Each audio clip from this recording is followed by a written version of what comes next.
Well, hello everyone, and welcome to today's Intuit Academy event. What's new in QuickBooks 2013 for you and your clients. We're really happy to have you here. We got almost a full house. Hopefully everything's working out. We'll go through a few administrative things. Very quickly, my name is Woody Adams. I'm a product specialist with Intuit. I've been with Intuit about 8 years, dealing mostly with QuickBooks, QuickBooks-related issues. Also co-host a weekly radio show called Radio Free QuickBooks. You can find out more about that. RadioFreeQB.com. Free resource for you. You download the podcast and listen in the background while you're working. And today's event, again, what's new for QuickBooks, but we're very fortunate to have MB Raimondi on the line with us. She's going to present today. MB, thanks for coming on, and how's it going? Oh, it's great. I mean, what's better than talking about QuickBooks for a couple hours? Exactly. And you and I were just at the NICPAP show out in Long Island, so we just saw you there. MB's dialing in from Connecticut, right, today? You're in from Connecticut? I am. Beautiful sunny day out. Excellent. So, MB, and that's nice to hear. I heard you guys have been getting some unseasonably warmer weather. So, MB, go ahead and if you can go to the next, I don't have the presenter where I can push. If you can push to the next slide, I just want to go over some of the administrative stuff. Then we'll go over you can introduce yourself to the audience more completely. So again, today's goal, what we're trying to have you guys leave with is we're going to demonstrate the new features in QuickBooks 2013. So everything from UI to what's new in Enterprise and Mac. And of course, core QuickBooks. Comprehensive guides and webinars on numerous topics provide more in-depth training. This is at intuitacademy.com. And we just want you to have fun, relax, and enjoy, and ask questions. I'll be handling all the Q&A.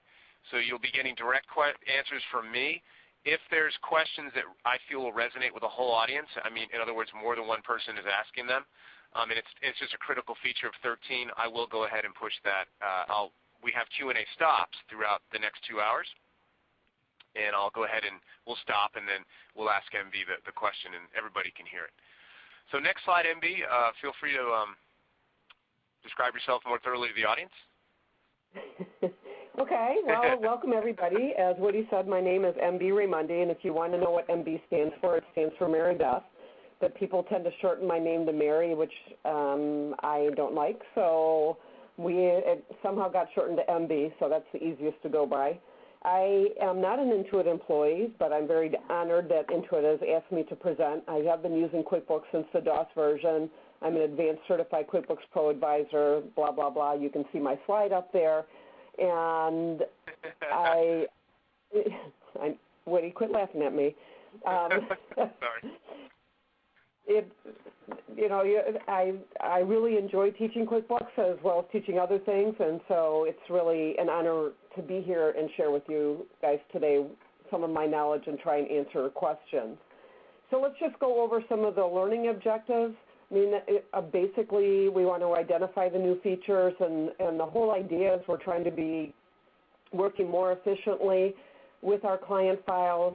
So we need to learn what's important to us, what's important to our clients, so we know what to recommend to them, and be able to evaluate the features in some of these versions of QuickBooks.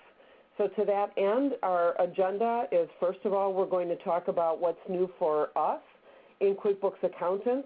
I mean, we're going to go through the whole product line, but we're going to talk first about what's new to us in QuickBooks Accountant, like sending journal entries, batch entering transactions, finding and fixing client errors faster. And then on the bottom part of this slide, where it says your master software also includes the client data review, fixed asset manager, QuickBooks statement writer, multi-instance, those are not new in QuickBooks 2013.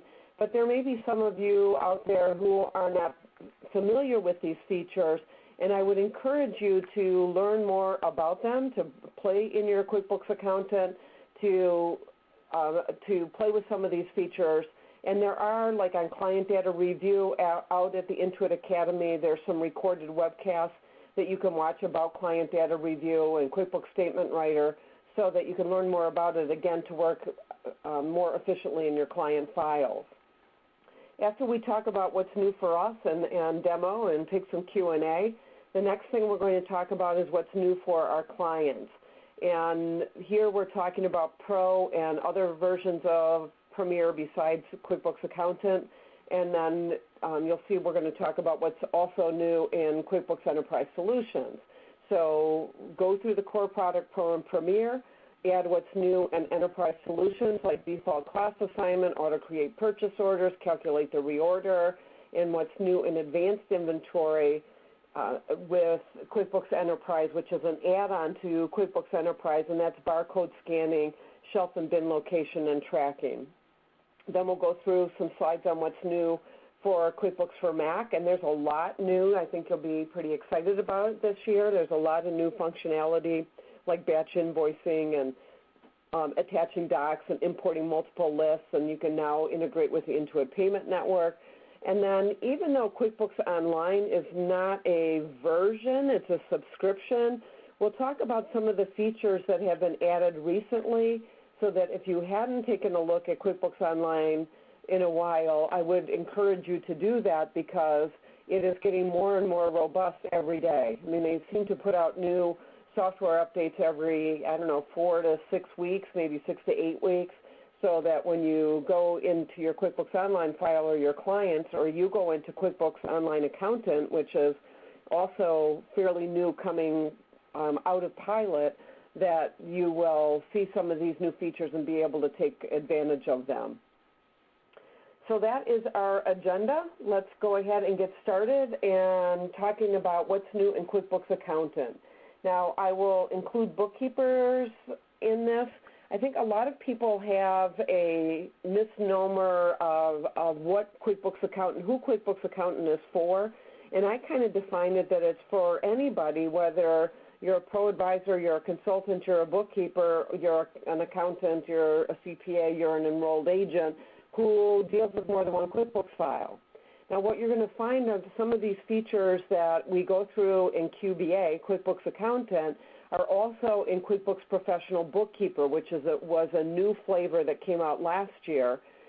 So you might want to take a look at Professional Bookkeeper if really that's what you do. And there's some good comparison charts out at the QuickBooks website so you can compare the features there. Let me click ahead here to where I want to be, which is our first new feature in QuickBooks Accountant called, thank you, Zach and Woody, for your help, called sending journal entries. So this is really pretty exciting. It is a new feature in QuickBooks Accountant and Professional Bookkeeper, I believe. Actually, I don't know that for sure on that, but it's not the accountant's copy.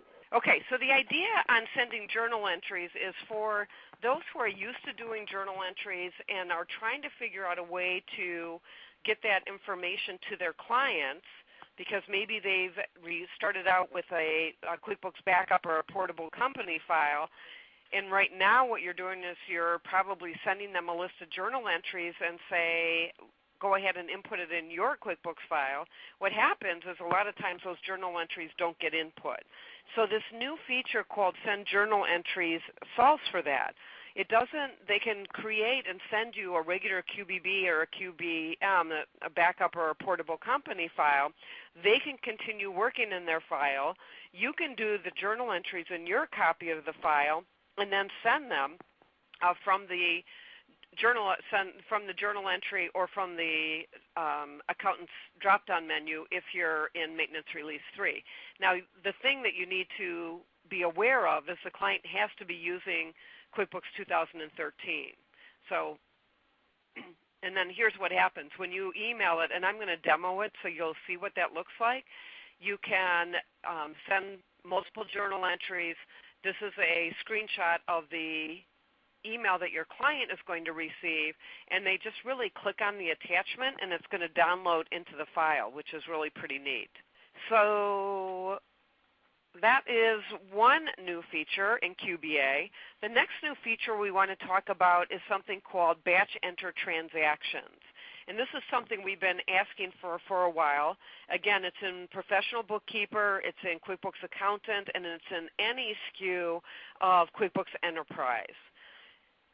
So batch entering transactions works with checks, deposits, credit card charges, and credits, and who knows, maybe more transactions will come later, where in a spreadsheet-like format, you can either just enter the information, or even better yet, you can copy and paste from Excel into this screen in QuickBooks, and then say enter the transactions, and then we'll enter them all almost instantaneously. It really works really pretty quickly when you do that. So this is just a screenshot on copying and pasting from Excel. And the idea is, again, to have us work more efficiently when we're working with our clients. Now, there are a couple of things I want to tell you about that when we get to the demo, so that you will, just things that you need to be aware of. And then the third thing, and this is an improved feature, it's not a new feature, but it's improved writing off of invoices. So we have been able to write off invoices, batch write off invoices, when we have been using QuickBooks Accountant since Client Data Review came out in 2009, or maybe it was a feature that was added in 2010.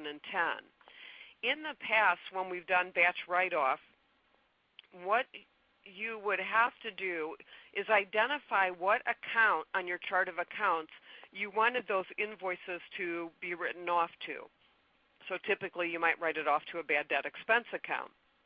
And that works really well, but there's a couple issues that you needed to be aware of. One is it treats it like a discount. When you are posting to bad debt expense and you are running your P&L on a cash basis, you would not really expect to see something in bad debt expense. But in prior versions of QuickBooks, when you posted to bad debt expense, whether you were running it on a cash or an accrual basis, it's going to show up there. Difference being, when you are running it on a cash basis, yes, you see that debit to bad debt expense, but you will also see the offset posted to income. So bottom line is correct on a cash basis, but you're just looking at something in a way that you wouldn't expect to see it on a cash basis balance or cash basis P&L.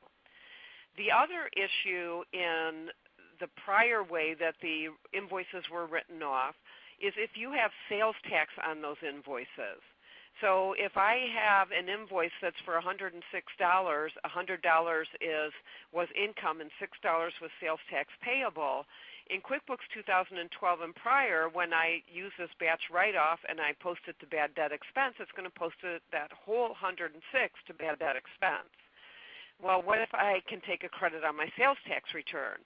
Well, then that would not be the way to go ahead and handle it.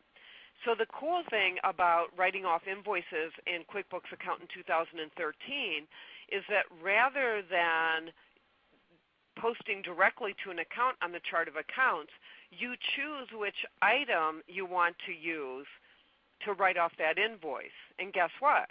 I mean, you know that when you set up an item, you can set an item as taxable or non-taxable.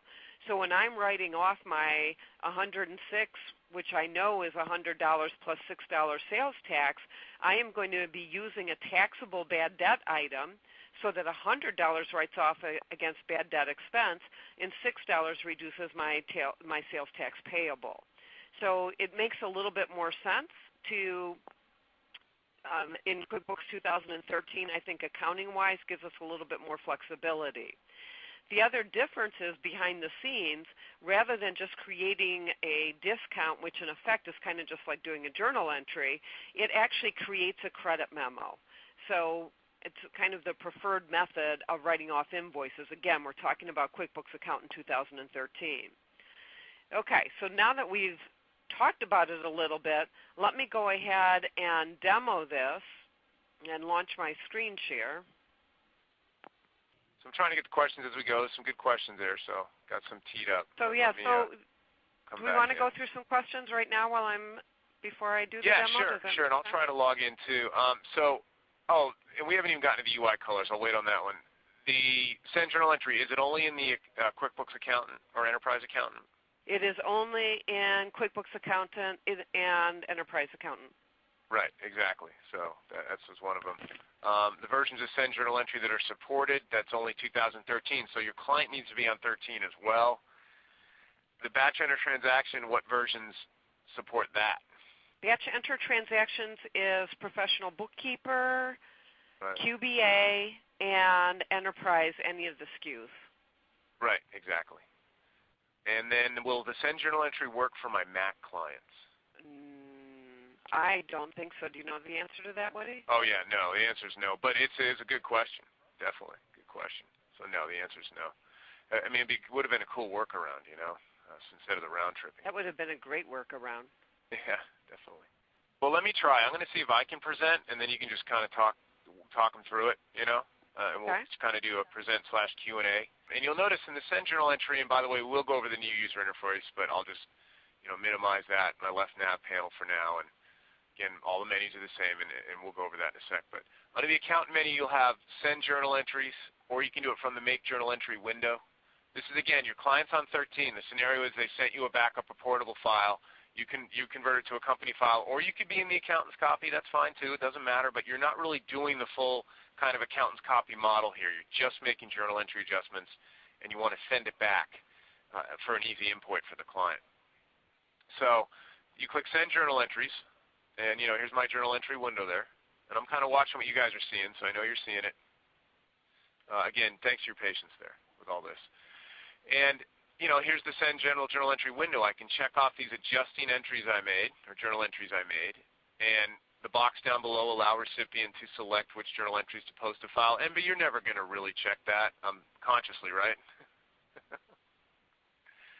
that true? I'm sorry, are you seeing say that again? All right, you're never going to check that box to allow recipient to select which journal entries to post to file? Well, some accountants may feel like they need to do that so that it's not, interfering with their independence with their clients. Oh, interesting. Okay. Very interesting. I think that's maybe why it's there. Yeah, and I just say it as a joke because most accountants I talk to, you're going to have them import what you've done, right? There's no real negotiation there, right? But I hear you. We put it here just in case you wanted to allow the recipient to select which journal entries. If you want to edit the journal entry, drill in on the blue. This just shows what the journal entry is going to be. So I got some depreciation and things like that. And I click Email as Attachment if you want to send it back in email. Now, somebody asked, and it's important to note, this is not an encrypted file. It's going to create a .qbj file, right? You guys see that there in my email? I could rename this to a text file, open it in Notepad, but there's nothing really that sensitive in there other than the accounts you have, adjusted. There's no credit card info or banking routing info. So, but because it's not encrypted, depending on the size of firm, you have different policies. I'll show you another way you can do it instead of doing it through email. But this is what your client's going to click on, and I'll show you what happens on their end. Yes, there are instructions exactly for what the client should do. That was also a question we got. If you don't want to email it, can you go ahead. Woody, can you go back to that? Because there's a couple things that I want to point out on that. Please, yeah, by all means. To your opening. email? Yeah, it's opening. It just takes, here we go. Now you'll see it soon. So the fact that the instructions are there there's a good reason those instructions are there. It says open your QuickBooks company file. So if you have clients that have multiple QuickBooks company files, they have to be really careful to open up the one that the journal entries have to go to, because you can, number one, import this into any QuickBooks file that's in QuickBooks 2013. Number two, you can also import it multiple times. So those are the two things that you really need to be aware of when you're using this feature, because it can be imported multiple times and it can be imported into the wrong company file. So unlike the accountant's copy that when you export your accountant's changes, it's linked to a specific file and it can never go in the wrong file. That's not true here. Right. Exactly. And you do get a warning if you're in the wrong file. And I can even go into Enterprise if I want, even though I created the journal entries in Accountant Edition. I was testing that too. That was interesting. So thanks for that, MB. Email attachment, or save it as a file. And I'm going to go ahead and put it on my desktop because that's another way you can do it. And you can put it through your portal if you're concerned about it. It's not an encrypted file. Yeah? Woody, let me interrupt you real quick. There's a lot of questions trying to find out how to see this screen sharing. For those of you who may have closed that window before when we were having trouble, you'll be back at the screen with the slides, so you'll want to click that link that says click to join now right under the screen sharing in progress. That should open a new window or a new tab depending on what kind of browser you've got. So you'll want to see where that new window has opened and then go there to see the screen sharing that's in progress. Okay, sorry, okay. Go ahead. Good stuff, yeah, no problem. So I'm going to save it to the desktop and then pretend I'm in the client's file, like I'm in Pro or something, right? And I'll minimize QuickBooks. You'll see this QBJ file here, right, in front of this winter scene I have. And that's what your client's going to click on, whether it's they just save it to the desktop or in the email. You don't have to save it to the desktop. If you send it through email, they just click on the attachment in the email. But it gets to the same place. When you double click on it, it's going to look like it's opening QuickBooks. It's actually opening a kind of smaller window, the Add Journal Entry window, on top of the data file that they have. You know, they're Pro or Premier Contractor or Enterprise Nonprofit or something. Notice they can't select which journal entries to input. They can just see what you did. The prepaid here, depreciation. I know you guys do that a lot at the end of the year. So then you can just click Add GJEs. This is what the client will do. And there's instructions in the email. And it adds it into the file. Well, I don't know why it did that, but it adds it to the file. And if you actually have added names or accounts or list items, it'll add those too, like new classes, new sub-accounts, things like that. Anything you wanted to add with that? Go ahead. Sorry. I was just going to say the other thing with that too is if it happens that that name was already on another list, it adds the name. So, Woody Adams is on my vendor list, but my accountant just added Woody Adams as a customer for whatever reason. Then it will add Woody Adams on the customer list with the DUP, with the letters DUP after it, so that you'll know that that's why it was added, but at least it doesn't stop the import of the journal entry. Exactly. No, good point. So batch enter transactions, that would be the next one that you guys will see in your accountant and bookkeeper, or like MB said, any enterprise.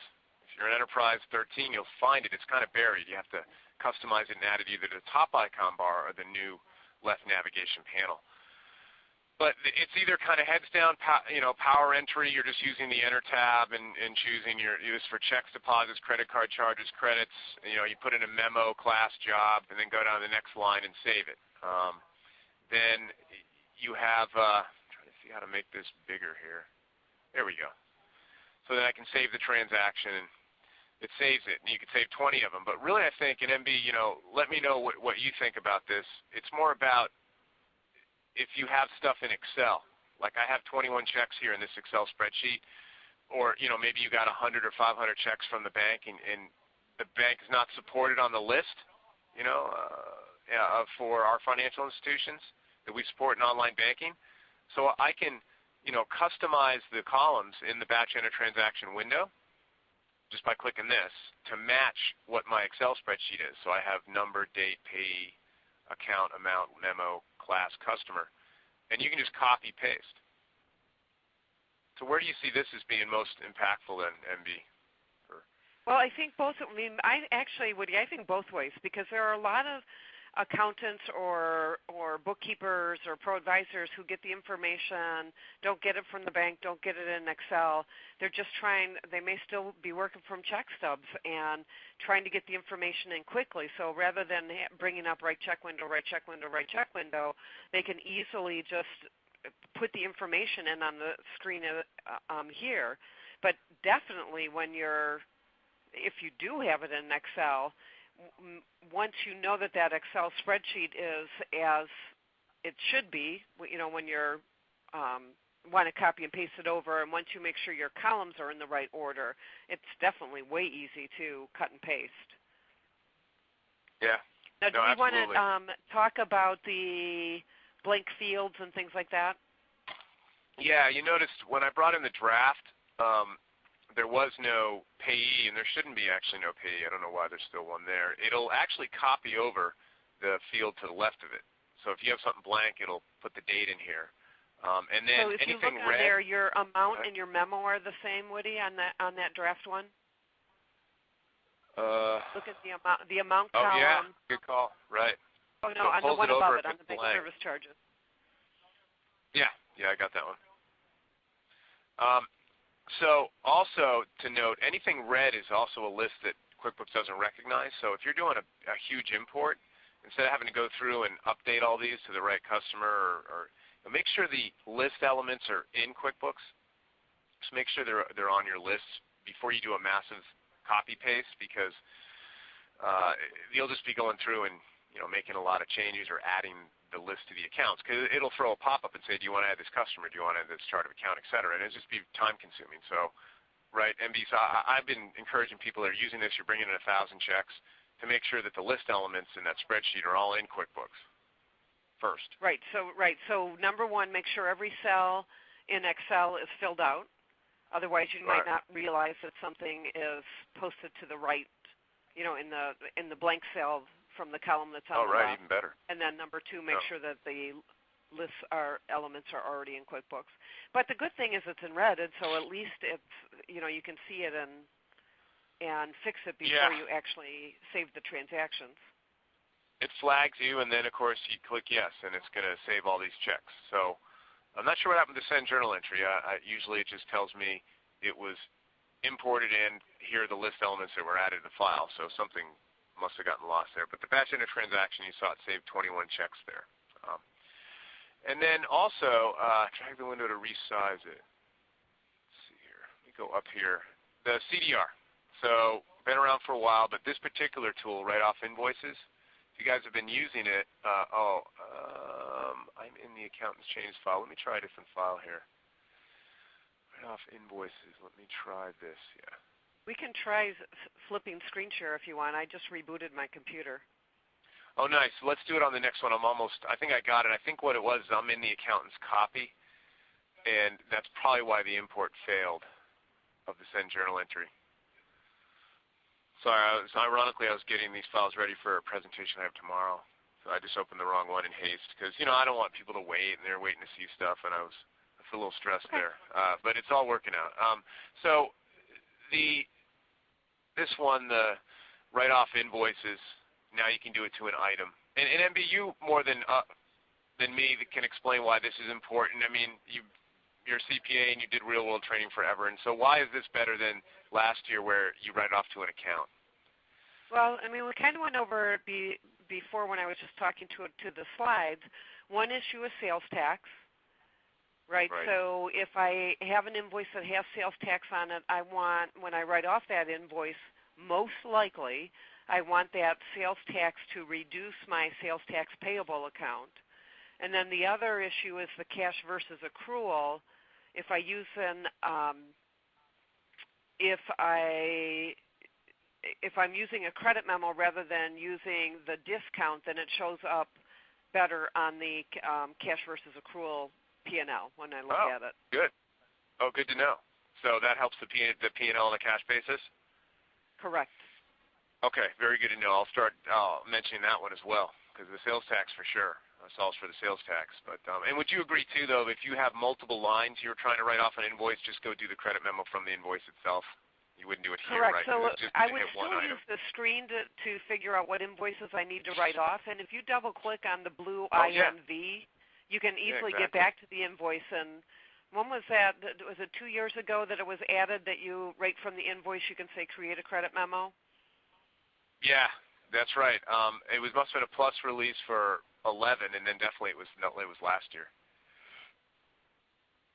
The refund credit, 2012. Right. It just reverses. We'll just reverse it for you. Exactly. So definitely, if you have things that some are taxable and some are non-taxable, this is the best way to write it off. Awesome. Yeah, poll question. So will this feature provide you with flexible in how you choose to share changes to your client files? Remember, the send journal entry is not a fully working, you're just doing journal entries, and your client needs to be on 13.2. But maybe you guys are using accountant's copy, and all you do is adjusting entries. So this would make a change. So please weigh in there. Will the feature provide you with flexibility in how you choose to share changes with your file or not. And then, Emmy, if you want to take over the driving, and I guess we'll show the results on the next slide or what have you, after give people a chance. I'll go back to Q&A. I'm sure there's tons. Okay, so it looks here that most of you said absolutely, right? And I guess we should have started this with saying, I think this one is asking about the sending journal entries, because I have another poll here. Maybe we have to change these polls. And the next poll that should come up is, with the batch enter transactions feature, which of the following applies? I may now offer write-up services, I currently offer write-up services and it will help me be more efficient, or I will not be offering write-up services. Okay. So I'll give you a minute to answer that. Trying to get my screen share sized up. And let's see what the answers are. And the audience says, most of you offer write-up services. A lot of you offer write-up services, and it will definitely help you become more efficient. I mean, I think that was almost a no-brainer on there, so hopefully you agree with that. I think it's a great new feature. I think it's really a nice new feature. I kind of wish it was in more than QuickBooks Accountant, though it's in all of Enterprise, which is a good thing. Okay. So, Woody, I didn't even look at any of the Q&A. Oh, I have some. Sure. Okay, so do we have any other Q&A that... Yeah, we have... any other questions? Yeah, so we realized that the send journal entry, we left off before the fiasco, and I do apologize, people. I should have been in as presenter. I could have saved you several minutes there, so sorry for that. But the send journal entry will not work for the Mac. It's not a workaround, but I'm going to send that up because it's a great idea, because not everyone likes to round trip. Then, so we left off there. The next one is, in MB, what is the advantage of batch processing, especially via Excel with QuickBooks? I mean, we kind of talked about it. Because there's a lot of times that our clients will give us something in an Excel spreadsheet, and we just need to get it into QuickBooks. So it could be, like you said before, Woody, that it's bank account. And remember, batch enter is for credit card credits, credit card charges, checks, and deposits. So it may be that we're getting information from the bank, and it's not importable into QuickBooks because it's one of the banks that doesn't import into QuickBooks. And actually, right. I think I like batch enter better than the online banking center, which personally I find sometimes difficult to use.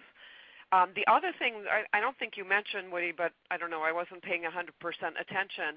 That's really cool about the batch enter is that you can batch enter transactions that have items on them. So you can't do that with online banking. Right. You know, if you're using the online banking center and you're downloading the transactions, they have to go to an account on the chart of accounts. But with the batch enter, you can batch enter items. What you need to be aware of is if you have some transactions that are using items and some transactions that are using accounts, they have to be separate batch entries. So you do all of your account ones, you save the transaction, and then you come back in, you add the items tab, and you take off the account tab, add the items tab, and then copy and paste those. I also, I know that one more thing, that there are clients out there that still are working in Excel. You know, they take their check stubs at the end of the year and they put it into an Excel spreadsheet for me. And so rather than having to, after the fact, put that information into QuickBooks, I can, again, play with the columns, make sure everything is set up, and then copy and paste it into batch enter. Yeah. So let me see here. Oh, and classes. Karen weighed in. You can even import the classes that way, too, and assign them. Yeah. And customers and jobs. Right. No, very good.